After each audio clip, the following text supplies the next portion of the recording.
Africanesque folktale. Origin of the Djembe.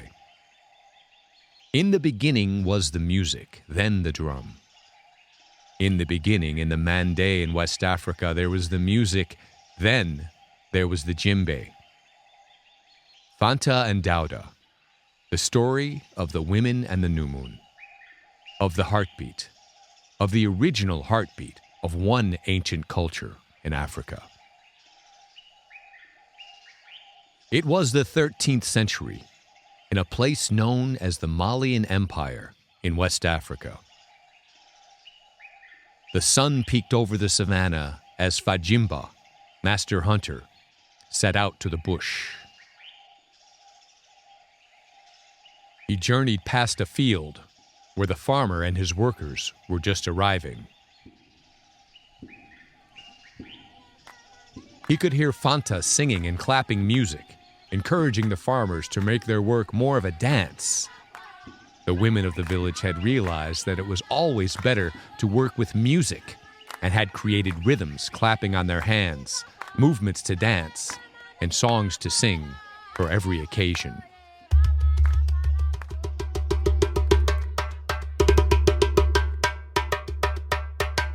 Fajima was a Simbon, or master hunter.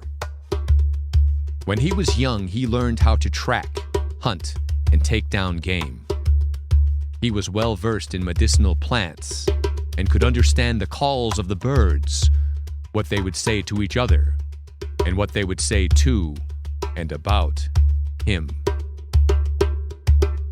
Simbon are not separate from nature. They are a seamless part of it. It is known by all animals when it is time to enter into a different part of the cycle. It is said that animals will freely offer themselves to the Simbon, as they know it is their time.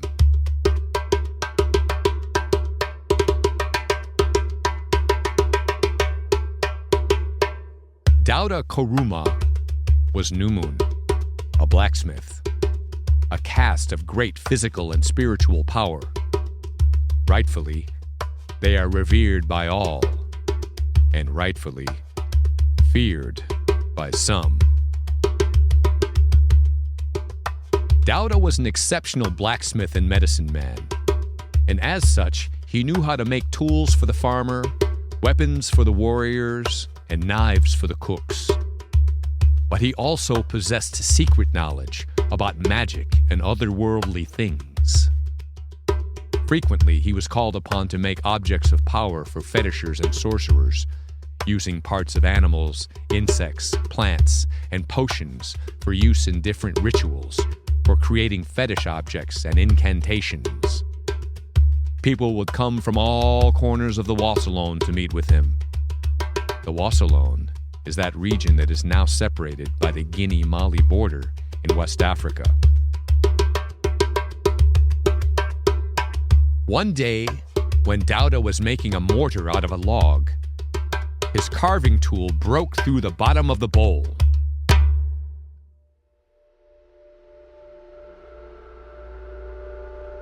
In this moment, he had a vision of a skin on a hollowed-out mortar.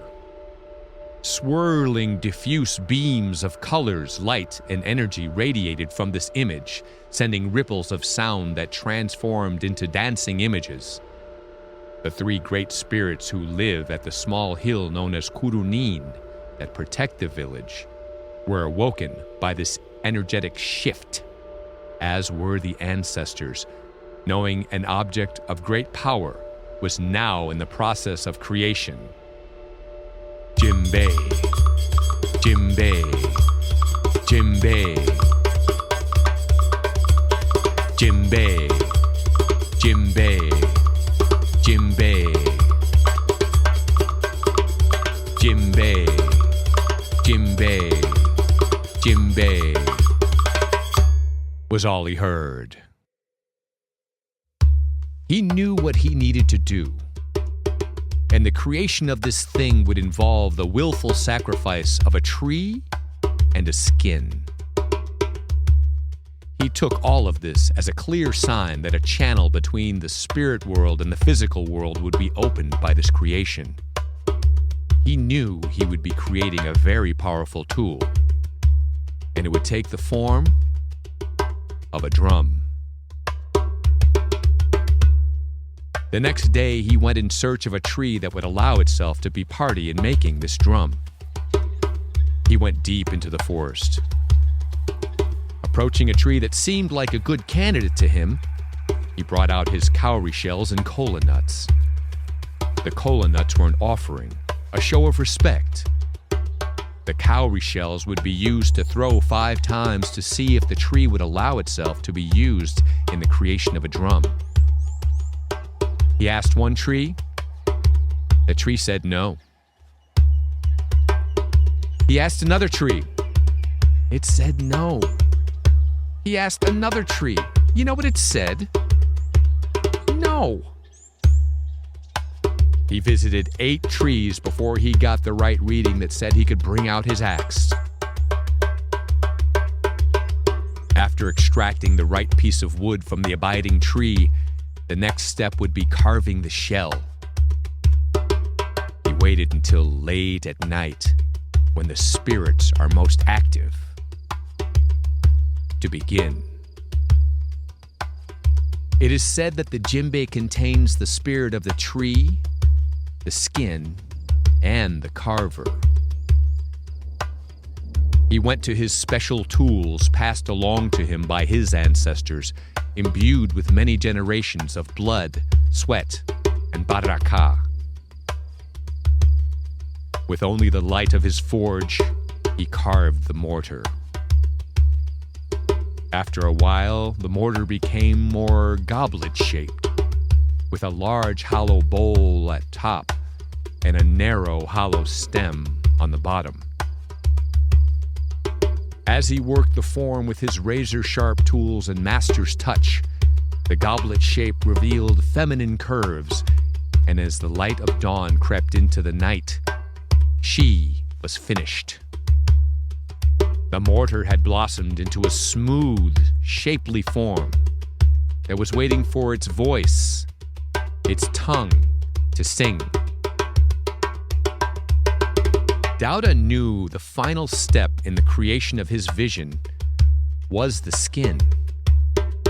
He spoke to his good and respected friend, the master hunter, Fajima, and asked him if he could find a skin for him.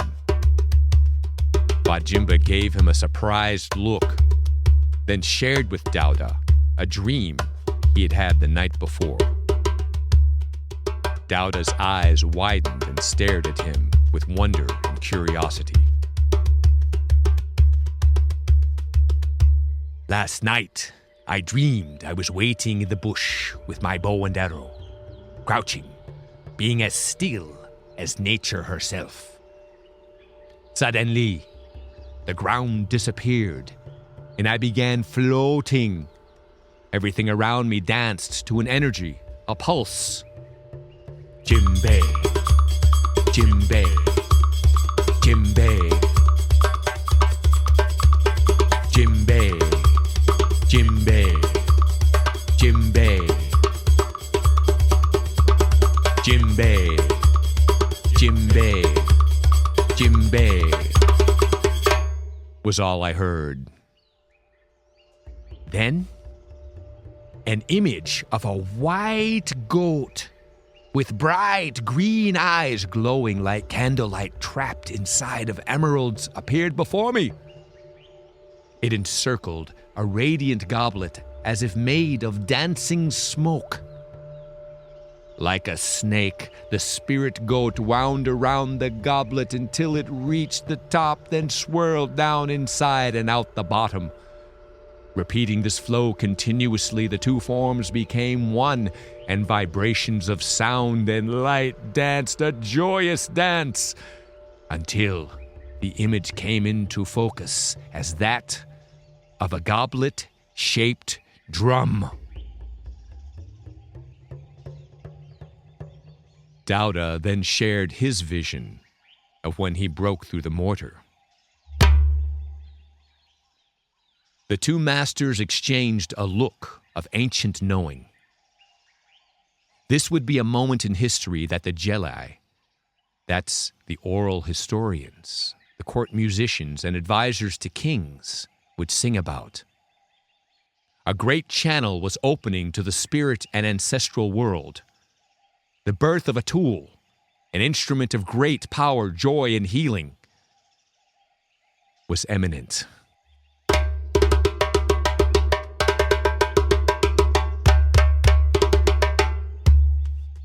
That day, Fajima set out to find a skin for Daouda.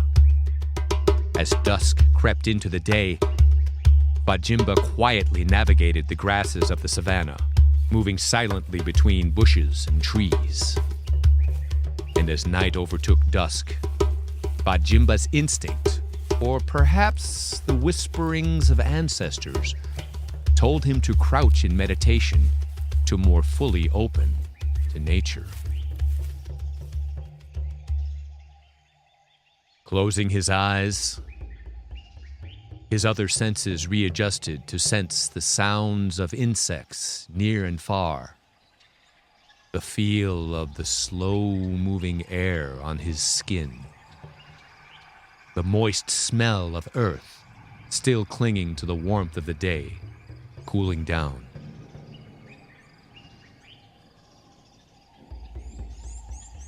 After the songs of the creatures of the night were in full chorus, he heard movement in the distance. Opening his eyes, he saw only darkness. Continuing his meditation, he heard more slow movements, but saw nothing. Finally, two green orbs floating in space slowly came into focus. They were eyes, glowing brightly like candlelight trapped inside emeralds looking right at him. This was the creature from the dream. As Fajima pulled an arrow from his quiver, the creature slowly drew nearer, never breaking eye contact. He hesitated putting the arrow on his bow because the creature kept slowly, gently approaching. The only light, a glowing green, from the creature's eyes. He realized he did not need his bow. The creature laid at his feet. It was the white goat.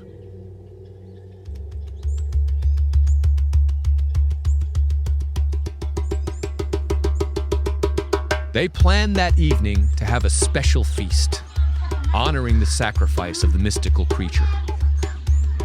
Daouda asked the women to prepare the bara, the village center, and the demisen, those are the young men, to gather wood. Tonight would be a feast for a very special occasion. This feast was not only to honor the goat sacrifice, but to celebrate a thing that had not yet come to be. Daouda had a very strong feeling that this would be a point in history that would change the direction of their culture. Fire filled the air with the scent of expectation. For where there is fire, there will soon be food.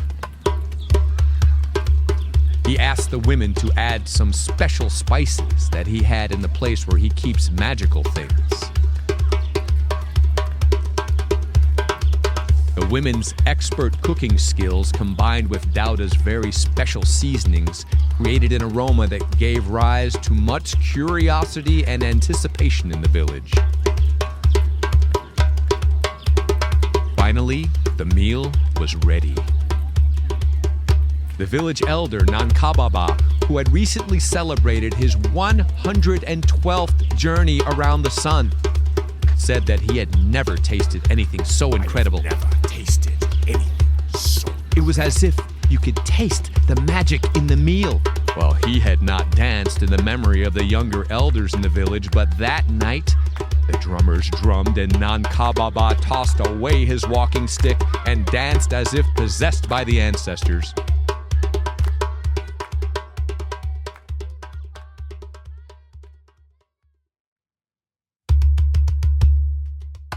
The next day, Fajima gave the skin to Daouda. He fashioned rope to hold her skin in place. He caressed the skin all around, checking and rechecking each angle. Then he put her in the savannah sun to dry. 3 days passed. He waited patiently for the right time for her to sing. The moon was full, and the Jinnah were restless in the bush. That night, Daouda dreamed he was floating, connected to all things. Hands danced, bouncing in an energy exchange of sound, movement, and music. In the rhythmic environment of his dreamscape, Djembe, Djembe, Djembe. Djembe, Djembe, Djembe, Djembe, Djembe, Djembe, was all he heard. The day finally came when it was time for her to sing. Daouda looked carefully to make sure that she was dry and ready to be finished. He pulled the ropes very tight with his Numun strength and tools to open her voice fully. It was time. He sat on a log in front of her. His hand bounced off the middle of the skin, producing an amazing gem. This would be the first speech of Djembe, a version of Om, the first sound. In this area of the world, at this time in history, new sounds didn't happen very often. Months, years, generations would pass without hearing a new sound. The sounds that you'd hear are the same sounds that your parents heard, that their parents heard, that their parents' parents, that their parents' parents' parents' parents heard. Nankababa remarked that in all his long years, he had never heard such a sound. He could not tell if it was fire, water, earth, mineral, or nature. Everything in the village stopped. What was this new sound? He did it again. Djem. The villagers began wondering what was making this sound and where this sound was coming from. Then he touched the drum near the edge and added a high sound. Bay. Then his hands began moving as if motivated by an unseen energy. He thought aloud, I remember this. But what could that mean? This instrument had not existed before this moment. He had never touched this instrument before. Djembe, Djembe, Djembe, Djembe, Djembe, Djembe, Djembe, Djembe, Djembe, was all he heard. Djembe, Djembe, Djembe, Djembe, Djembe, Djembe, Djembe, Djembe, Djembe, was all she heard. Djembe, Djembe, Djembe, Djembe, Djembe, Djembe, Djembe, Djembe, Djembe, was all they heard. As he witnessed the spectacle of the hand dance happening in front of him, he wondered how his hands were moving in this way. Village members slowly grew nearer, not sure what to think of this sound that was clearly more than a sound. A deep energy, a vibration, a pulse. Was this thing alive? From far across the village, Fanta heard the sound the likes of which had never been heard. It was as if the village had a new heartbeat. It seemed to come from all around. She moved through the village following the sound, and soon her movements became rhythmic as she danced her way with the sound, with the pulse. Djembe, Djembe, Djembe was all she heard. As if drawn by a magnetic force, she was being pulled almost off of her feet until she stopped cold, seeing Daouda with a drum. As Daouda took notice of Fanta, her movements returned as if bubbling from some ancient depth. Her movements intensified, as did his hand dance. He created rhythms that inspired movement in Fanta. Fanta began spinning and leaping rhythmically while Daouda's drumming chased her, flowing with her every movement. The two began a dialogue of sound and movement. Soon they were finishing each other's sentences. As the energy between the two increased, so did the energy of the now large, moving, pulsing crowd. Djembe, Djembe, Djembe was all they heard. The village encircled them. Fanta and Daouda became the nucleus of a much larger entity that included Fajima, other animals, including humans, the Jina, the ancestors, and of course, the three spirits. At Kurunin, all rejoiced in bliss as movement and music became one. One of the villagers appeared out of the crowd and asked him what this incredible instrument was called. Realizing he did not know, the instrument told him in a clear voice, Djembe. Since that day, the name of this drum became Djembe. Since that day, the women gifted over the rhythms to the blacksmiths to play all of the women's rhythms on the djembe.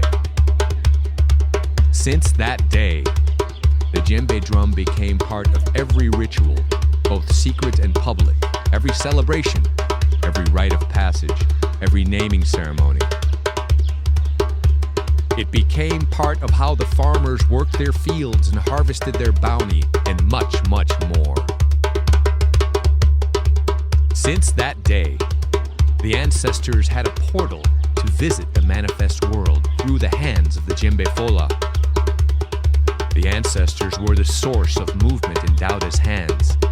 He was unwittingly channeling them with all their power, knowledge, and healing wisdom through his playing. The moment he learned to give his hands over to the ancestors was the day he truly understood why he was doing what he was doing. His purpose, his divine gift to the village, had revealed itself. Since that day, the djembe drum became an inseparable part of the fabric of Mandingue culture.